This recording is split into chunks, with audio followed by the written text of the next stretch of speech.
Hello and welcome to another episode of Heroes of Faith.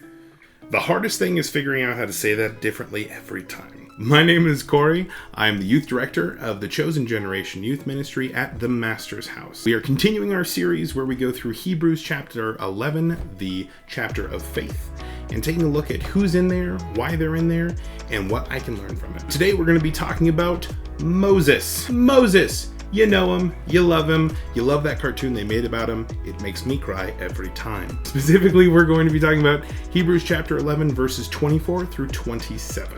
And here's what they say. By faith, Moses, when he was come to years, refused to be called the son of Pharaoh's daughter, choosing rather to suffer affliction with the people of God than to enjoy the pleasures of sin for a season, esteeming the reproach of Christ greater riches than the treasures in Egypt, for he had respect unto the recompense of the reward. By faith he forsook Egypt, not fearing the wrath of the king, for he endured, as seeing him who is invisible. What all is this saying? What Moses did is that he gave up privilege, power, wealth, essentially a life on easy mode, especially in a time where life was very difficult for the Israelites. They were slaves. They were persecuted by the people he previously called family. He gave all of that up to throw his lot in with them and accept that persecution. So why did he do that? Well, he did that because he understood that the rewards of living a life for God and with God, and the rewards that God would have for him, were greater than any of the rewards that he could have possibly received while living in a palace. And that's a pretty powerful message right there, isn't it?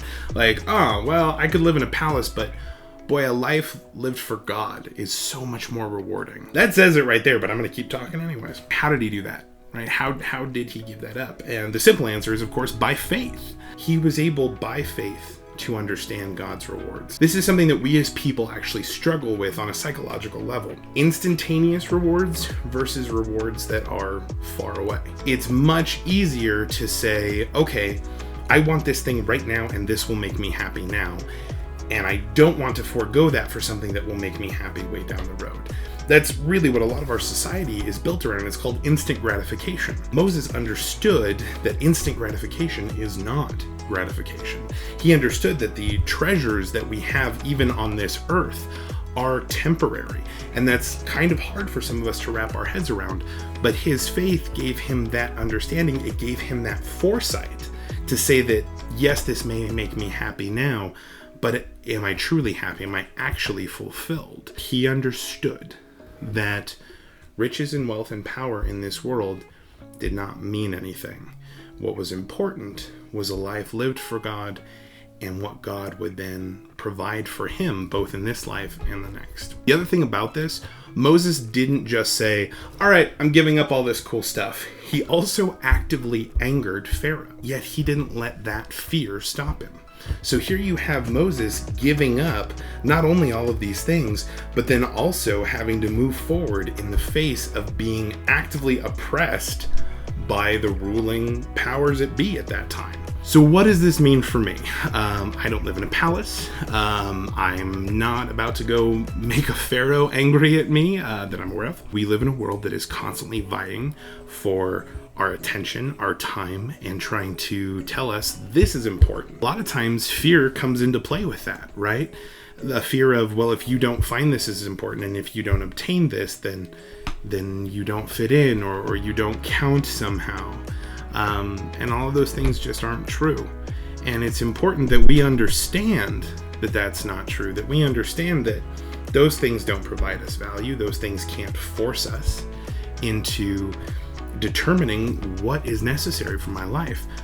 God can. That's easier said than done, right? How do I do that? How do I say, okay, I don't care about these things. I just care about what God cares about. I just care about what he has for me, what he wants for me. The other thing that helped Moses out a lot is it said that he was able to see God clearly, specifically, not fearing the wrath of the king, for he endured as seeing him who is invisible. So he endured the wrath, he endured giving up all of that because he could see God as if he were there. He could look in the dark times and find God as if he were standing there. That's going to be my challenge for you moving forward, all right? As you go through your day, look for God in the good things that happen.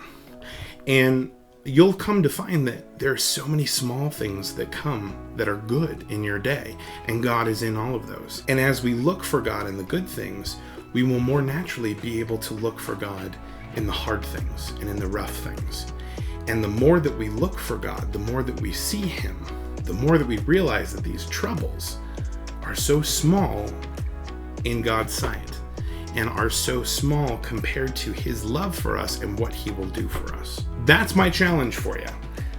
Go out as you're looking through your day, find God in the good things. And you know what? Comment down below. Let me know what are those good things, because that lifts me up and we can lift each other up. And then we're like some kind of human pyramid or something.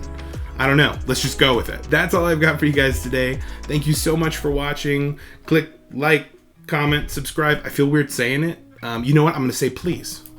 Please like, comment, and subscribe. No one ever says that. They just say it like you should do it. I'm going to say please. That's what sets me apart. But other than that, thank you guys for watching.